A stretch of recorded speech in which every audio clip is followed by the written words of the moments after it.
Welcome to the Learning Pines YouTube. We hope this video helps. In this video, I will explain how to make lion's mane liquid culture.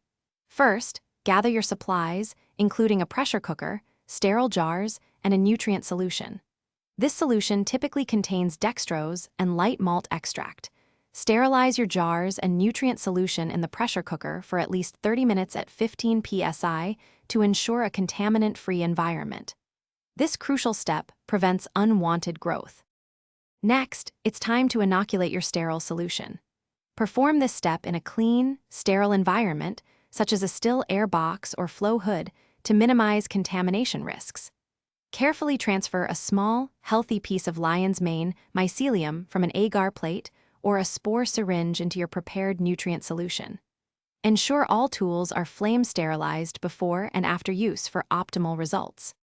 After inoculation, place your jars in a dark, warm location, ideally around 75 degrees Fahrenheit.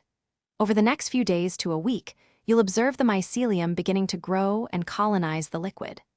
Gently swirl the jars once or twice daily to break up the mycelial clumps and distribute nutrients evenly.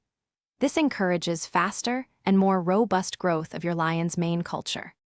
Once your liquid culture is fully colonized, it's ready for storage or immediate use. Store the jars in a refrigerator, where the cooler temperatures, around 38 degrees Fahrenheit, will slow down metabolic activity and keep the culture viable for several months. You can then use this healthy liquid culture to inoculate grain spawn, agar plates, or other substrates for further mushroom cultivation. Thanks for watching. Consider subscribing if we helped you.